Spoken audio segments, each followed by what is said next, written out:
Rolling. Okay. Personal Paradigm. Season 2. Something I'm really excited for. I remember when I initially put this bid out, Symone, you're one of the people that I was really interested in wanting to get some insight on and to really bring onto this platform, onto this space, because, you know, throughout the whole year that we've been connecting, I was really interested in wanting to learn more about like you. And this is something that I really want to open up and to really bring on and share with everybody who has been interested in who is Symone Fairchild. Like, to me, I know you as somebody that I've connected with throughout this whole year and really got to learn through, for one, being under COVID, and in this space, as natural as it is. I only know you in that capacity and everything that we've worked on. But for like this unique space that I tend to have and hold, yeah, who is Symone? Let's see, who is Symone? First of all, I am a daughter of God, so I'm a believer, very much so. If it weren't for him, I wouldn't be sitting here safe with this smiling face and having all the blessings that I have in my life. I don't know if I'd be breathing, to be honest. I am a mom. I have a 6-year-old son who's the most energetic and off the wall little boy ever. Right. I'm an actress. I'm a screenwriter. A budding director, maybe. Yes. I've produced a little bit. I'm also a martial artist. I came up in martial arts. That's my origin family, my parents. My father is the worldwide master of our style. It's called Northern Shaolin Kung-Fu, or Tin Shin Pai.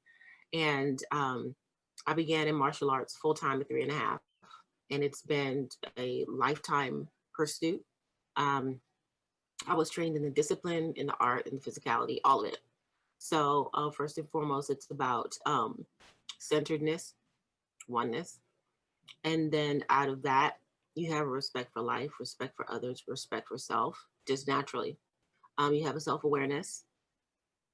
And all of that just radiates out naturally into your relationships, into your job, into your creativity, wherever. It's part of you. Let's see. I've done, oh my goodness.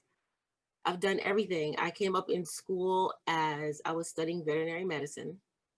So I was going to get into equine sports medicine. I still love horses, love them, love animals. I'm much more an animal person than I am a people person. Oh, same here. And then I got into modeling while I was doing that, and that was a lot of fun. But I noticed that the powers that be didn't really want to treat you like you had a brain. So I didn't last very long in modeling. I love runway, but the whole print, I didn't really like print so much. But I still love it. I still love it. In fact, I think I just started helping a fashion designer friend of mine put together a year-long like trunk show, and it's going to be domestic, it's going to be international, it's going to be also a docuseries for the building of his brand. So I'm just starting to get on that. And so that's really exciting. I've known him for a very long time. And I am a domestic violence survivor. I'm out 4 years from that relationship. And that's something that you heal from every day of the rest of your life. The farther you get out from it, the farther you get on that journey of healing, the easier it gets. You start to understand and draw boundaries. And I found that, it's funny because when you're in counseling and when you're healing, when you're doing all this research and trying to gain more knowledge, and you're like, okay, I know I have to build boundaries. Right. How in the world do I do that? Yeah. I have no idea. It's like, what are boundaries? I mean, you know what they are. You know what's right and wrong. But what you don't realize is that they're it's that fine line that establishes that boundary. And if you don't have it, you really only can establish it once you brush up against what is clearly wrong for you in a situation. And I've learned that in testing the waters and getting back out into relationships and trying to trust people again and getting back out into friendships and really trying to establish normalcy again.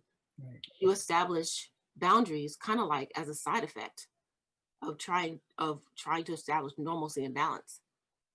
And it was great because I had no idea what I was doing. I'm like, how in the world do I do this? So it's Right. good to know that in going through that journey of healing, that's something that kind of just boundaries kind of just happen. Great, thumbs up. But that also means that you're gonna. I mean, in relationships, you run into trouble anyway because I mean we're all human beings, so you have to establish what's right for you and what's wrong for you in a friendship and in a relationship. So there's going to be some trouble in there. So you kind of have to brace for that. And so that's what I'm kind of doing right now in my personal life, just trying to get back into the natural step of things. Right. So IODB, sorry, my allergies since the rain yesterday, like the crazy rain. Oh my Like my goodness, allergies right? are going crazy today. It's just, yeah, the rain was so wild. It was wonderful Heavy. though. It was great. I looked up at the window and I'm like, it's raining. I Yay. know. I love the rain. I love it. I've missed it so much. I know. When was the last time it rained? It was like March. I think it was March because we had like a super extended summer that came into October, and then like 2 nights ago, I was watching a movie late at night, and all of a sudden there's just like lightning and thunder and just the perfect setting for the movie. That's good. That's nice. I love the rain. So I established IONDV. I've had the idea for IOND for quite a few years now, and Right. it started out as an idea for a docuseries. So that was first, actually. And then over the years, it has changed and morphed and grown and been molded and whatnot. And then, so by the time I met you, I pretty much knew what I wanted to do with IONDV. I knew I wanted to do a YouTube channel, and I had done so much research. I mean, I had gone into the YouTube University. Is it YouTube University? I think it is. Yeah, the I went into creators that. setting. But yeah, the creators, yeah. And I was so overwhelmed. They do a great job at informing you, but there's so much. There's so much information. I was like, I didn't even know where to start. I started, of course, at the beginning of what they suggested I should watch, but then there was more and more and more and more and more. I was like, there's no way my brain is going to be able to like absorb all of this with everything else that I'm doing, being a single parent and healing and trying to find a home and trying to survive and all the other stuff. I was like, my brain is going to shut down in 3.5 seconds. Just forget it. Yeah, So it's like, where do I start? Where do I start? Where do I go? It was nuts. So, and I met you and the rest of the team, and you guys helped me so much with putting together the YouTube and putting together the website and just helping me figure out how to do it step to step. So my brain didn't seem like an exploded view of an engine. Like, you know, when an engine, you look at the engine part and your parts over here. That's how my brain felt. Yeah, it's like, where do I connect all the pieces, right? Yes. How does this all fit? Yes, to where it is a cohesive unit. Right. So you guys helped so much with that. Like it just made it streamlined and now I know how everything fits. Now I have a ritual. Now I know how I want to expand. So I find that over the years and meeting other survivors and talking to them and hearing their experience, quite a few of them have had their abusers hack their phones and hack their emails and even steal their identity. Right.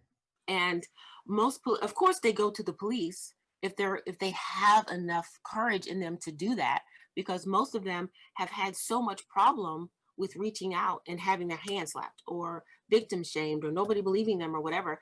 If they have the courage to go to the police and say this is happening, Right. then either the police don't believe them, or the police, they don't have the know-how or the manpower to be able to pursue it and to Right. help people with it. So I think I've only heard of maybe two survivors who have been successful through the police and having them help them with their cybersecurity issues. What I'm hearing is that it is very hard to prove.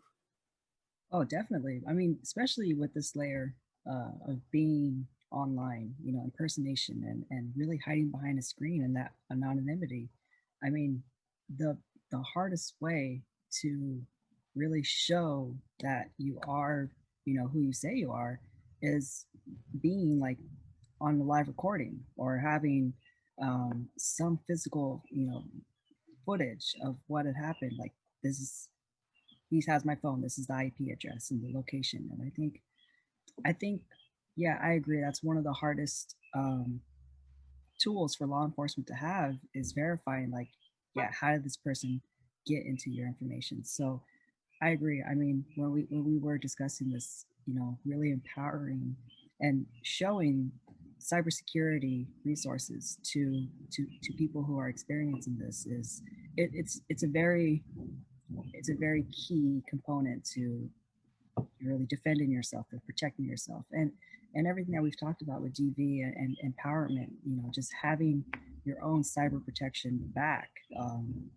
especially with how much there is dependence on technology is so it's so liberating, with just like having that sense of ownership back in your hands after it's been taken away, after it's been it's been ripped from you.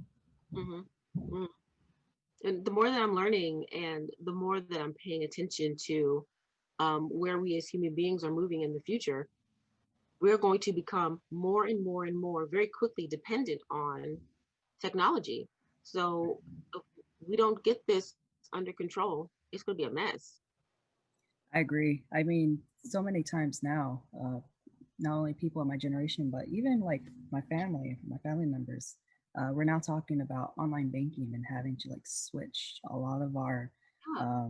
approaches to online banking because, especially now with COVID, like reducing the amount of times that you go to the bank or you go to your center to pay for the bills, it's more realistically effective to pay online for one because it decreases time.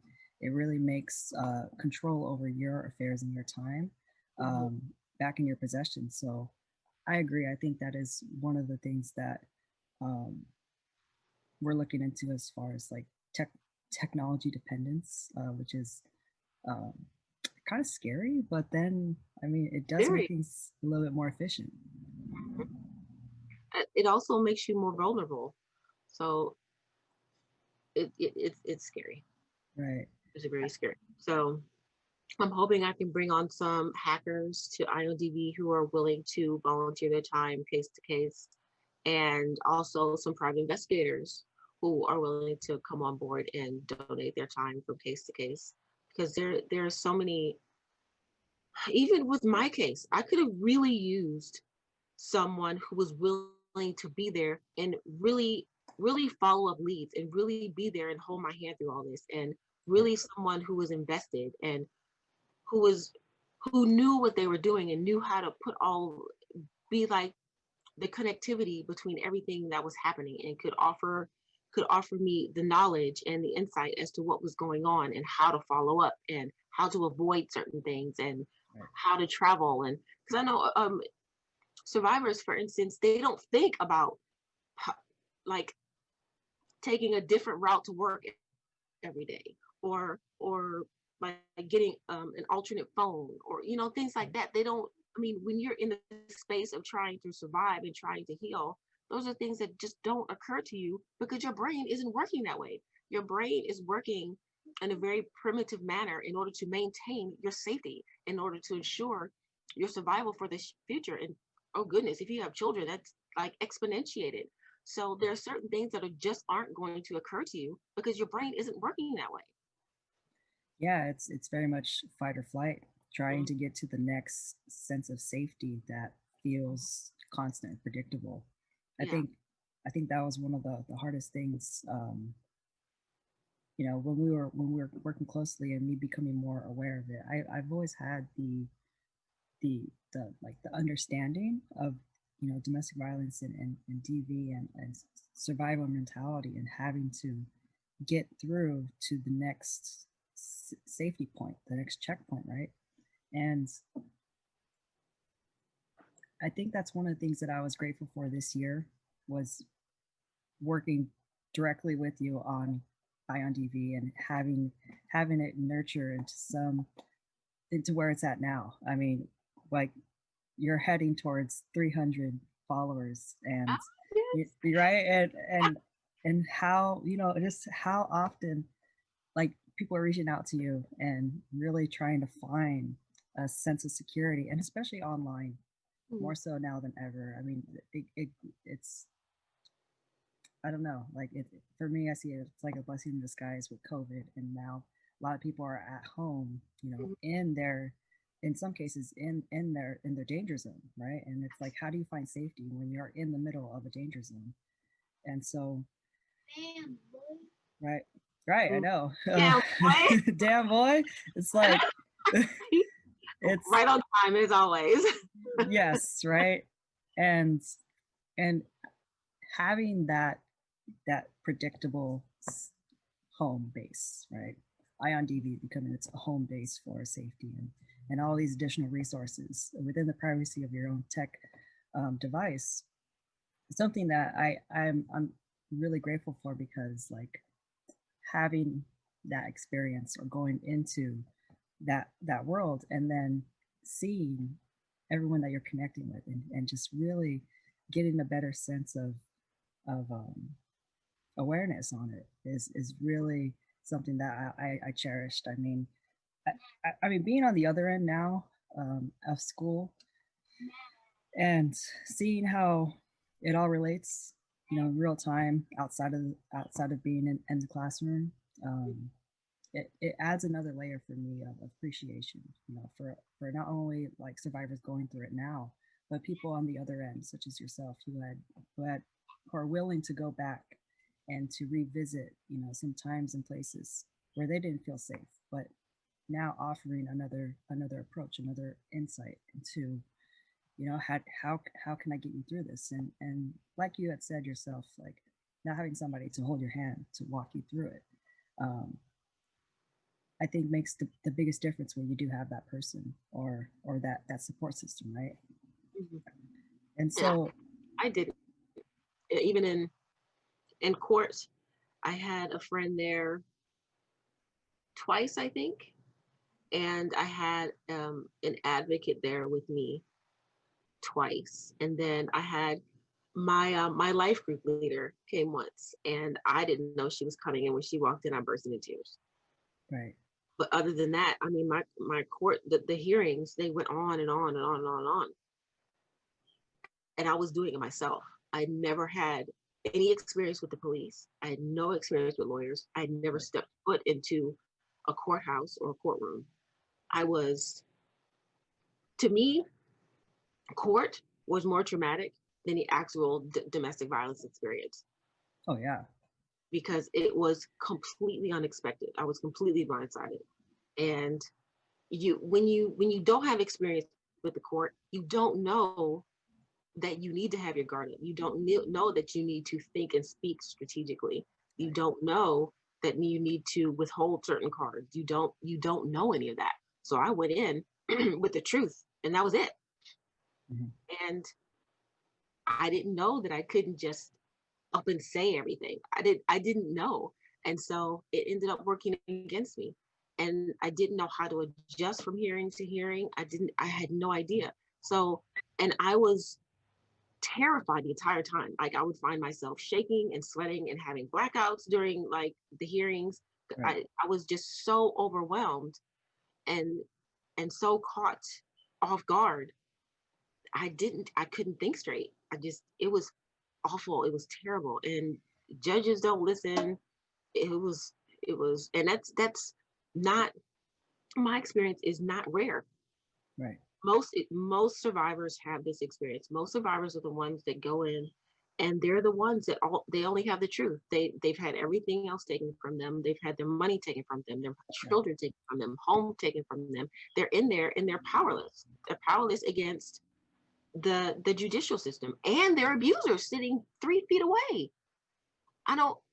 It is still perplexing to me as to how people expect survivors to be able to sit in the courtroom and be and think straight and Right. speak eloquently and keep their emotions at bay and be able to remember everything succinctly when the person who has abused them, sometimes so violently, is sitting so close to them.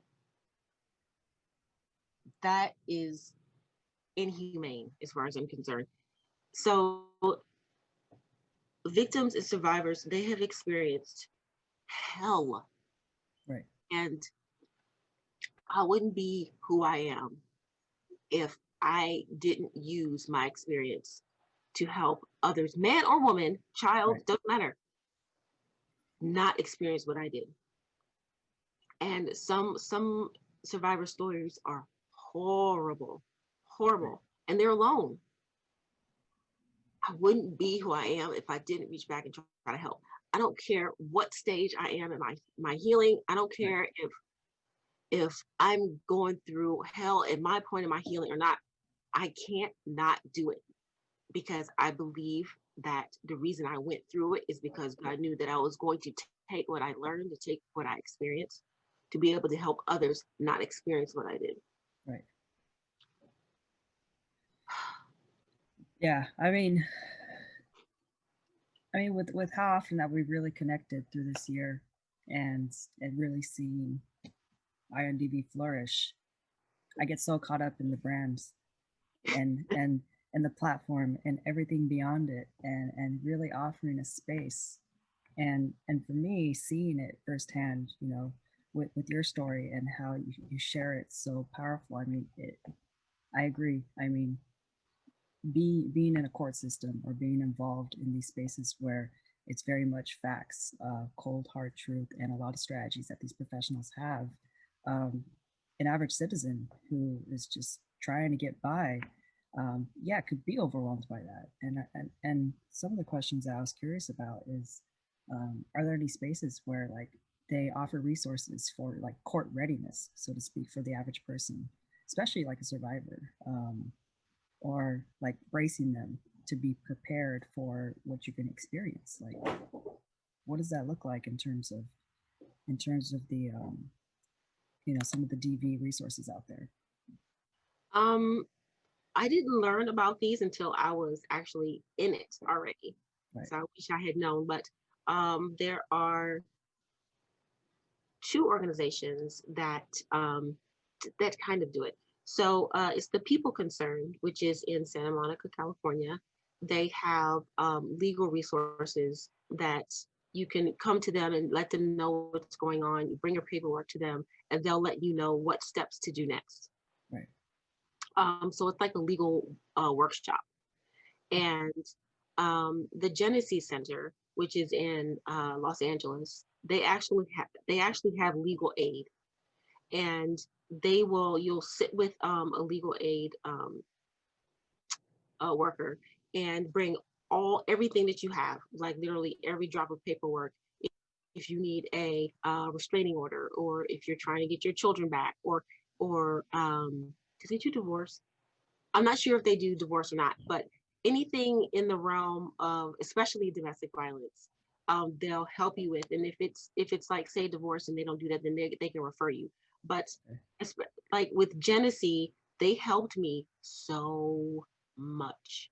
They're Right. so patient and knowledgeable. Now, mind you, they have a ton of people that they're helping, and Right. they have a whole organization, and they also have a shelter, and their legal aid helps everyone that's in their shelter at the time. I don't know what size their shelter is, but I know it's at capacity right now, and with COVID. Um, but literally, if your issues are ongoing, they'll be with you ongoing. But the only thing is, if you need a lawyer in the room with you in court, it depends on if anyone's available at the moment. In my Okay. entire experience with them, I was never able to have a lawyer with me in the room. So they have a high demand as far They have as very high demand, yes. So that's the only thing I wish. I think that it would have gone a lot more smoothly for me had I right. been able to have a lawyer in the room. Now, um, neighborhood legal services in Pacoima, I think it's Pacoima, in Pacoima, California, they helped me with my restraining order, and that was the first hearing that I had.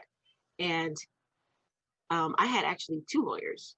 They listened, they were faithful, they were understanding, they were supportive, and most of all, they believed me.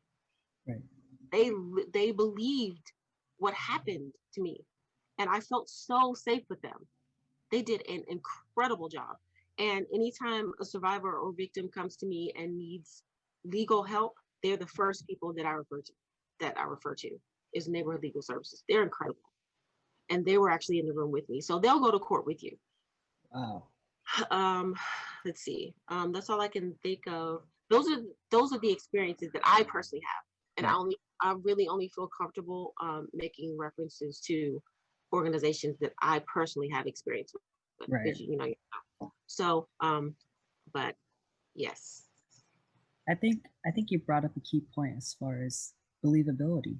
I mean, going in and hearing, these people's stories, it's hard not to believe them because how could you make something up that is this emotional, that is this powerful, that is something that's so real, and it boggles my mind because I don't know how you can't believe it, how you can't at least put yourself in with that person and try to understand where do they come from, what is some of the like how like I mean, I think I'm thinking in terms of the roles that I've had, especially like at my current job, and taking things at face value. I mean, it's harder for me to not try to understand because I'm there to want to get common ground. I want to figure out how I can relate, how I can gather a better sense of understanding. And especially with some of the guys that we've worked with, or some of our girls and or people that we've worked with that have experienced um, domestic violence or have been abusers too. Um, I want to try to still understand more about like, okay, how did you get to that position? And some of it, as we've talked before, is it's a repeating cycle where they have been abused previously by someone else, and they in turn are now abusing others, Mm-hmm. or other things too. And so, I mean, and we've talked about it too, as far as trying to find a way to find soothing through those experiences of trauma. But yeah, I mean, I think that's one of the hardest things is believability. I mean, what, what, just based on your own insight, what are some of the things that you might think contributes to just someone not believing or not trying to seem understanding of people who are in vulnerable positions? Um, I'm finding mostly the problem with that is not by the actual abuser. I'm not the abuser, but it's not centered with the actual survivor or victim. It's actually with that other person and their lack of ability to step into someone else's shoes, to really have empathy and to really listen and really understand. Um, Also, and you know what? That to me, that's it. Right. That's what I'm finding the issue is. Just being there, huh? Being Yeah. ready to receive whatever kind of information is coming in and Hmm. taking it at the value of what it is, and very much someone who's hurt and Hmm. has no one else to go to, or has tried plenty of times to go to somebody Hmm. and just being like closed off, and especially like with with with a lot of issues like this too, it is hard to talk about. I mean, it's just a very challenging thing to be very much aware of. but it doesn't stop us from not talking about it, Right. right? And keeping the conversation going. You have to keep the conversation growing because it's also ever growing. Like the more the more survivors that I meet, the more organizations that I come into contact with, and the people who have started these organizations are also survivors. And then you have um, lawyers who are involved, and you have all these people who are on the outskirts who are working tirelessly to change the outcome of these situations for these survivors, to keep these things from happening in the first place, to change the rules by which the justice system is able to play by in order to um, really like wreak havoc on these families' lives. That doesn't help at all. So we have to keep talking. We have to bring awareness because really the foundation of it is stopping it. Right. So if people don't understand all of what domestic violence is, where it starts, how it's passed down, how it manifests itself in certain societies and certain cultures, what it looks like. So, like, say there are tons of people who are survivors now who have never, ever, ever talked about it, Right. but yet how they live their lives screams it. So unless we know what it looks like physically and without words, you aren't going to be able to reach out and possibly help that person. Right. So unless we continue to talk about it, it's going to continue to be shut up in a room somewhere, and we're going to continue to perpetuate the issue from generation to generation. Right. It's just going to keep growing and keep growing. And we as a people, as you can see, we are tired of injustice. Right. Human beings are tired of being beaten down. We are tired of being disrespected. We are tired of being treated like crap. We are tired. Human beings are tired, whether you're white, black, Jewish, Muslim, Right. man, women, people are tired. Yeah, it's a universal It's experience. a universal experience. And whether it be domestic violence or racism or Right. whatever, it's all come to a head. It's gonna pop in a second, like something got to be done. Right. It has to be done because we're human beings are at the boiling point. So we have to keep talking about it. I agree. I think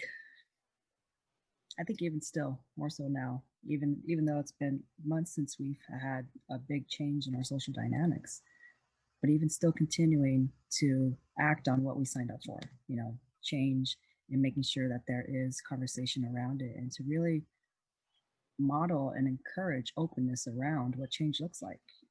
Being open to new innovative ideas, different approaches. I like to start out by saying like, hey, this is going to be a trial period, Mm-hmm.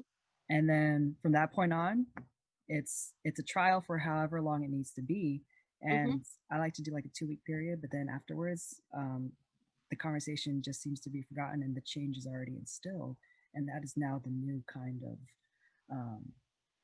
new kind of dynamic. So I tend to do that a lot in work as far as my other job, but it's something I've seen has been effective as far as like, okay, this is the problem. Let's see if I can approach something in a very innovative way as far as like a solution. See if it works. Cool. If it works, great. But then also being open to the same feedback, the same kind of dynamic that inspires me to kind of add some more change in the future.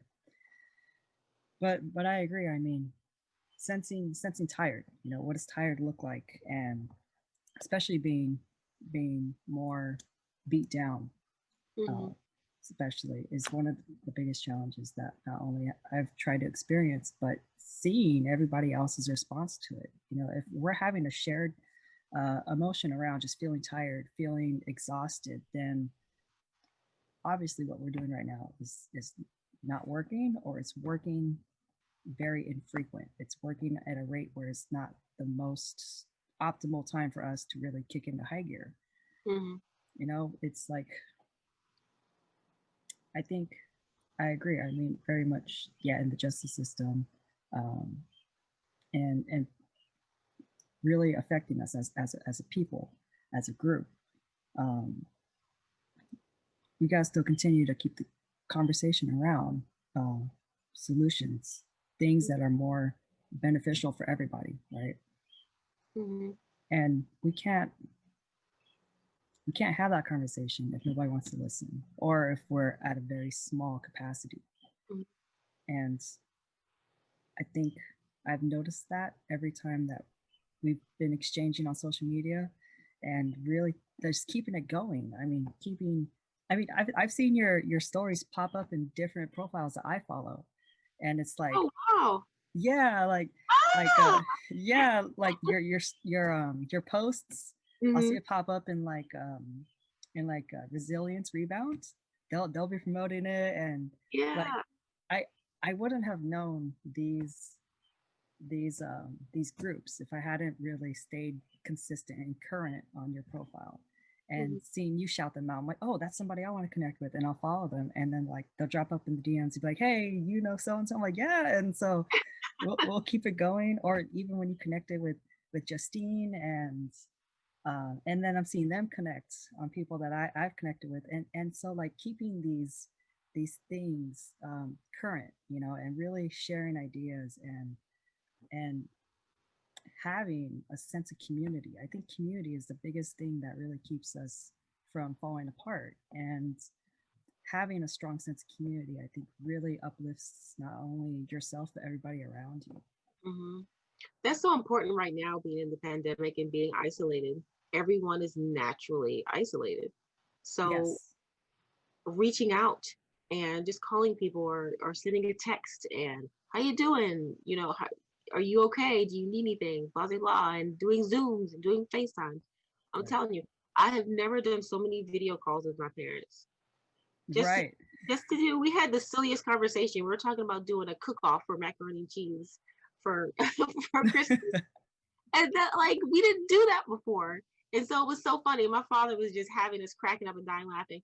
So it's strengthening relationships in a Right. time where you wouldn't really expect it.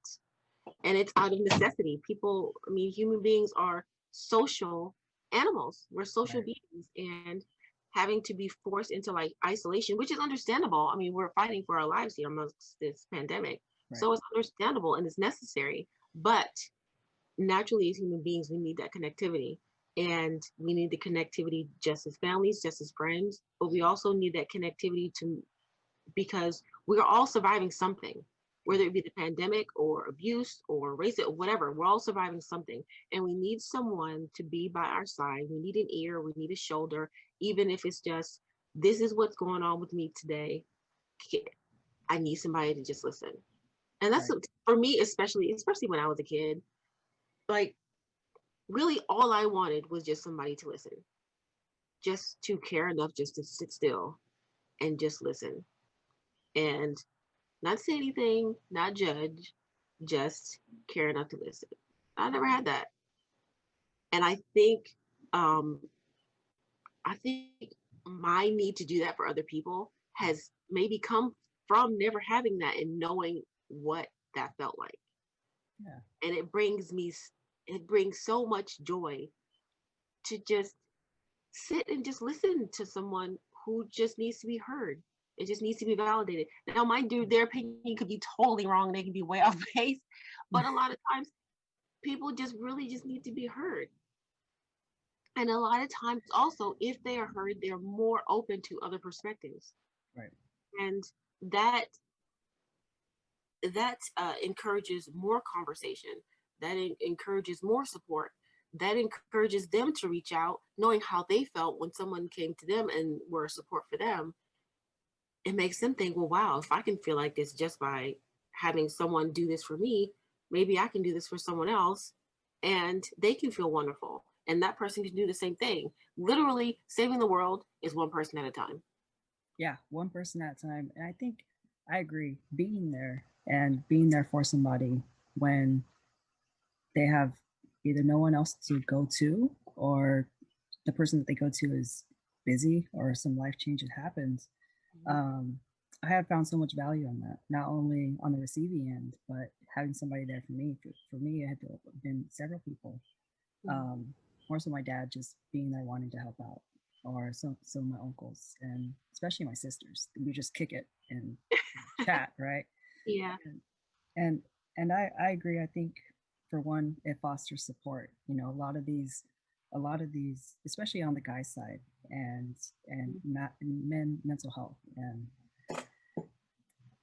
and I think that that doesn't go around too often. You know, just a group of guys sitting there and chatting it up, unless it involves like a drink or something. But I think having a lot more of those, and normalizing just, hey, we're just gonna sit here, we're gonna kick it, we're just gonna talk about whatever's on our mind, and not limiting the conversation to just like women or sports or games more so, but even talking about like, hey, like how you doing with your wife, you know, and just having it a very like organic, natural, genuine interest, not like, hey, I'm talking to you about your wife because I'm interested in her, but more it's like, are you too cool? Like, Are you okay? can I, Yeah. yeah, can I offer some kind of support for you and things like that, right?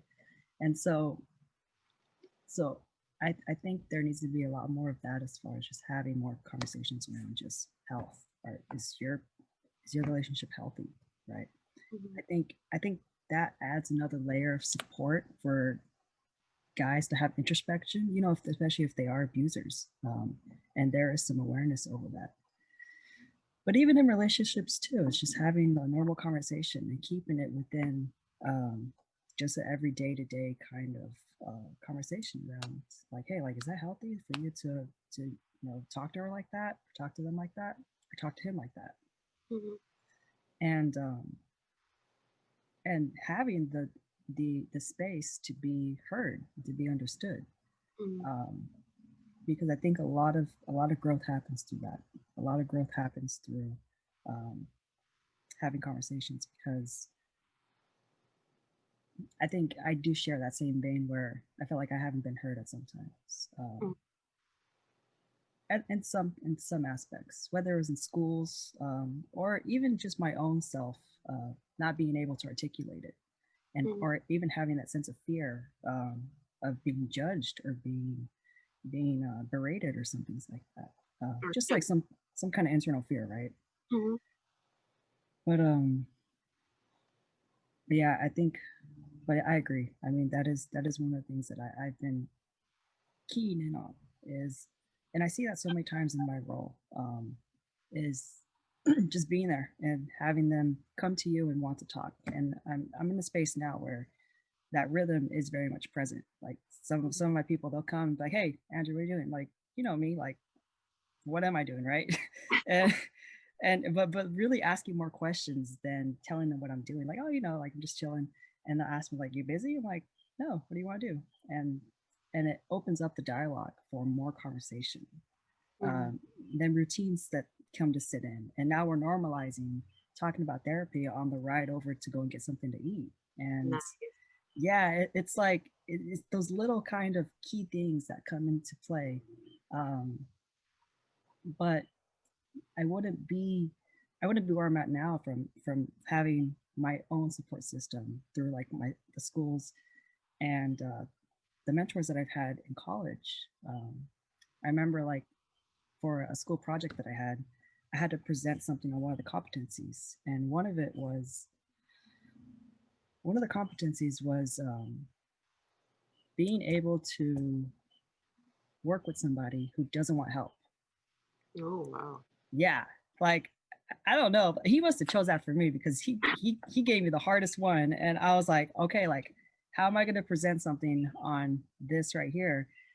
And I remember when I stood up there, I took two bits. I took one from this. I think he was an Italian entrepreneur, and he was working on other entrepreneurs, and he talked about having like no office. They would chat over coffee and Mhm. really making it person centered around just like, what do you want to do? This is your own thing that you want to do, and really just allowing the space and the time for somebody just to vent and to see what's on their mind. Mhm. And so I opened up with that, and then I went into my bit around being ready for somebody who doesn't want help, right? And my my professor, he asked me, he was like, hey, so what happens when you're with somebody and they're not talking, they don't want to talk, but they're going through a rough time. They're just like, they're down and out, and they're having a crisis. They're just really not. not in the sense of a danger to self or others, but really going through it. Mm-hmm. And I said, nothing, just sit there and kick it with them and let them know that they're there if they do want you to still be there, or if they're not letting, if they're not telling you to go away. He's Yeah. like, he's like, even if they don't want your help, I'm like, no, you just sit there, try to bring up conversation. If not, then just allow that time and that space just to let them feel like they're not alone. And I think that really shows that you're more of the rock, or like the oak tree, um, and having that sense of anchor for somebody. Mm-hmm. I noticed that happens with kids too. That works with children. Right. You have a child that's either shut down or always angry, and every time you try to go to touch or to ask what's wrong, or they lash out, or they don't want to talk, or they run off, or whatever. I find that if you sit, just sit in the room with them, and then the next day just sit and get a little closer, and then eventually they start to notice that day to day you're getting kind of closer, and it's becoming a game, and it works with animals too. Not that we're how that I'm like an animal person. I remember when I was studying for my master's in veterinary science. I was working at this equine sports medical hospital in Kentucky, and I was in the intensive care unit, and there was a mare that had a dummy foal. So it was a foal that was born early. He was really small, and he wasn't nursing. And she was a first time mom, so she was freaked out. No one could even get in the stall. They couldn't get her food, couldn't get her water. So if she doesn't eat and drink, then that baby's not going to survive. Yeah. And so I asked to have her as a patient, and they had to keep her. The owners of the mare and the foal were wanting to keep them there until the foal was able to nurse. So this could have taken who knows how long. So every night I was there, I started just by standing outside the stall and just staying there and looking in. Every once in a while she would look up at me. That was it. Next, I would go to going inside the stall and just standing in the corner. Next, went inside the stall and sat in the corner. The next day, I sat a little closer. Day after that, I sat a little closer. That night, the foal got up, walked over to me, sat in my lap. Oh wow. I will never ever forget that experience, because they were Rocky Mountain horses, so they were ponies. He was this cute little super fuzzy thing. He had the thickest, fuzziest, grayest hair, and he was very vibrant, but he wasn't nursing, so he wasn't going to survive if he wasn't feeding. Right. And eventually he did that, and I burst into tears. So then, of course, the next day when I went in, the mom, she came right on up. I was like, okay, well, would you like some sweet feed? So I brought her a bucket of sweet feed and brought her some fresh hay and some fresh water. And the day after that, I was able to try to help him to start nursing, and she trusted me at that point. So I think it took about 2 days to get the foal to latch on, and then he was nursing and he knew what to do.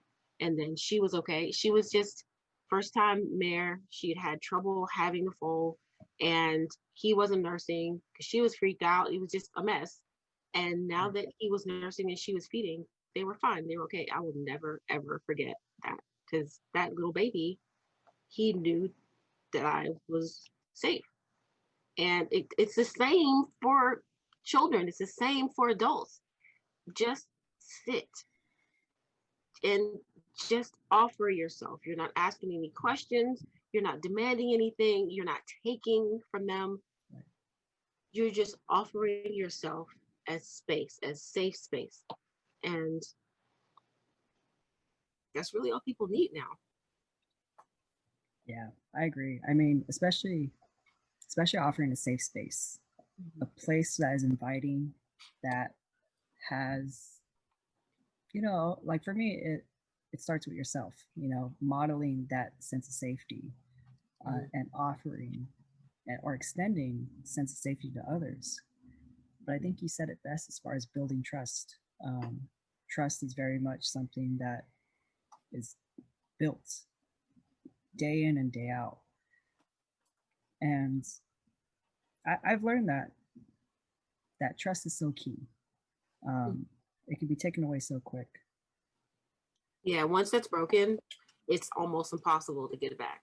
It is. I remember I was like 10 years old, I think, when I broke my parents' trust. Uh-oh. And yeah, it was both of them. They were together and they were tag teaming on me as far as my missing assignments in fifth grade, and they had a printout, and it wasn't the anger that disappointed me. It was the words that my mom used. She's like, "You broke my trust," and that was like, oh man, The word. yeah, and those words alone were very much something where, man, okay, I got to rise to the occasion, and I gotta make these guys um, happy, you know, because I don't like this feeling inside of me that I had when I heard that, and it was very effective as far as, you know, that lesson that they given me as far as, yeah, I broke their trust because I was slacking off, and there were a lot of elements that went into that year as well, but for the most part of that had to do with just being unheard. I was in a combo class, five through six, and there was like only six of us, fifth graders. And granted, it was a pro and a con because we were very gifted, but very much rising to the occasion around that. But I didn't meet it. I didn't meet the occasion as far as like, yeah, become independent, do your own work, take care of things, ask help if you need it, right? But at 10 years old, I still needed to learn what asking for help looked like, and to really gather insight around it. But I mean, reflecting on that and a lot more of the other things that went on after that, trust is still key. Even I still see myself really using that as a foundation to want to not only work and to not only really build a lot more of some trusting spaces, but or safe spaces, but to really become more transparent and to really start with, for one, being vulnerable or being open to my experiences, if they help or if they do offer some kind of insight for others. But yeah, like safe spaces, I didn't start learning about that until a couple of years ago when it was so well pronounced, like at Dominguez Hills when I was there, and really implementing it now in my office where I'm at my current job, because they gave me my office and I was like, okay, like my intention here, safe space.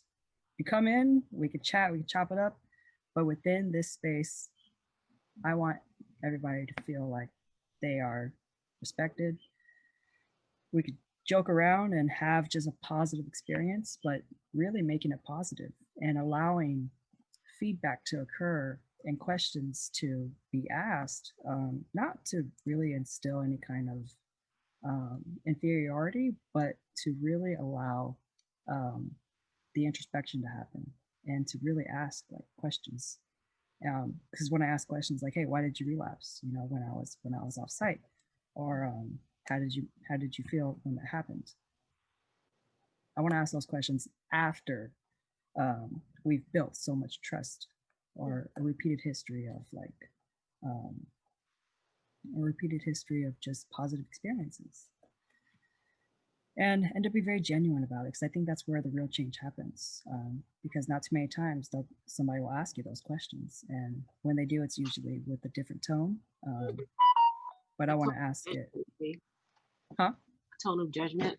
Yes, exactly. Tone of judgment, or a tone of you know, like condescension. I'm very much, I think that's my biggest fear, is coming off in that way.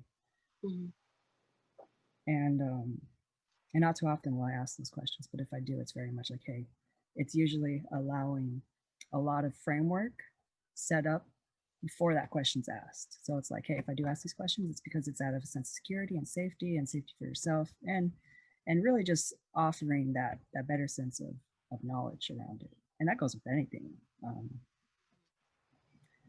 But yeah, I agree. I mean, a sense of trust, because that's the biggest thing. But you said it best with the fawn. there's a story that my professor had told me where there was this guy, he was out on the streets and he would come to the site, and it was a different site that I always wanted to be part of. And I was so inspired, like as a 19-year-old, I was like, man, like after this, after I get certified, I'm gonna apply, I'm gonna hop in there, and that'll be it. Um, but just holding on to that hope, right? And so the story was that there's this guy in the streets, and he was really in a rough time, and he would walk into the office. He would just peek in. He would throw a bunch of f bombs, a bunch of vulgar stuff, and then he would walk out. Mm-hmm. And he did that repeatedly, just to see, like, if there was any kind of negative responses. But the staff was very positive, always waving. Even when they would get a finger to the face, they would still wave and, like still be very positive. And eventually, over a period of weeks, the F bombs, they decreased. A lot of the anger and the aggression, they decreased because of just how genuine the staff was. And not so much just because, like, they did it out of a way of laughing it off, um, but to really still show that consistency. And hey, whenever you're ready, we're still going to show you a positive approach in what we can do for you. And eventually, like, he ended up showing a lot more conversation around, like, okay, like, what is this place about, and that's when the real conversation started to happen. That's nice. Yeah, it's an interesting conversation around it. But yeah, so I mean, there's that. And yeah, I mean, it's pretty much a lot of what was going into it. I mean, 2021, right? Thank goodness. What I'm hearing is that 2021 is going to be a complete flip of what 2020 was. That's my hope. Yeah, it's going to be about prosperity and success and just really rising out of the ashes, to be honest. So I think naturally people are a little fearful going into 2021, that it'll continue to be a 2020, but that's not what I'm getting. That's not what I'm feeling. I'm feeling that 2020 was just a wake-up call, really. Right. Time for people to get off their chest how they're feeling and lay the foundation for a new, much better life, a new, much better perspective. And then 2021 is going to be that bright new day in order to really receive back what you had planned, receive back what you had put into all the time leading up to 2021. That's what I believe, and that's what I'm preparing for. I agree. I agree. I think closing on that note too is something to really build from. 2021 is something that I am looking forward to. And you said it best, as far as receiving back all the time, all the opportunities that were taken away from us, and to be prepared for hitting the ground running. I'm excited alone for 2021 because just last night I got to about 90% done for book 2. Oh, I sent you the draft. Yes, I have to look at it. Right. But yeah, I'm about 90% done with it, and I'm excited. I think I'm on timeline for releasing it for 2021. Definitely. It's so wonderful. Yeah, and so yeah, I think ending. That's something I kind of want to continue doing, is ending on a sense of hope and gratitude, and I really want to thank you for just sharing your knowledge base and DV and your life and everything that has gone into this point. And this is what it's all about. This is something that I want to continue moving forward as far as making conversations around everything that we've talked about. Absolutely. Have to keep this going. It's really important. Very, very important that we normalize it. Like you said, it has to become normal to talk about things that are uncomfortable or scary, because otherwise we're just going to they're going to become part of us again. They're going to become part of our bodies, our hearts, and our souls. And the only way for us to be healthy and to be healthy for one another is to process it and get it out. So thank you. Thank you for having me on. Thank you for having this podcast. I really appreciate it.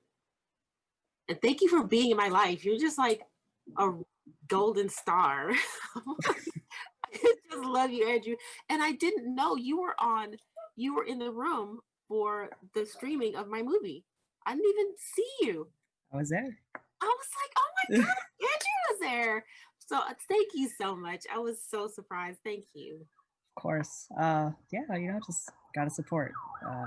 Gotta support and be there, and yeah, be square, be there. Be there or be square. That's right. Right.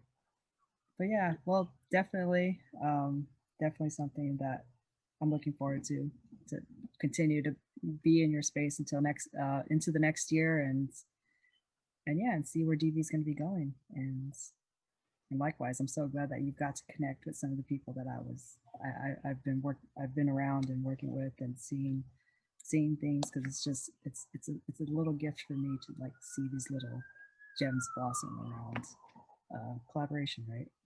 Right. Well, I'm gonna stay in touch with you, because I'm planning the cybersecurity division, and gonna be really jumping into planning the March for next month, and then I'm going to be applying for Ion DV to be a nonprofit coming up here in the next few days, and there's some talk about getting some funding sometime next year. So right, you'll be hearing from me. I'll be there. Okay, awesome. Trust that. Okay, wonderful, and I'm on board for anything that you're doing. Like you got a supporter for life over here. So just yeah. Thank you. Well, that wraps up Personal Paradigm. Another one in Personal Paradigm. Absolutely. Yay! Thank you.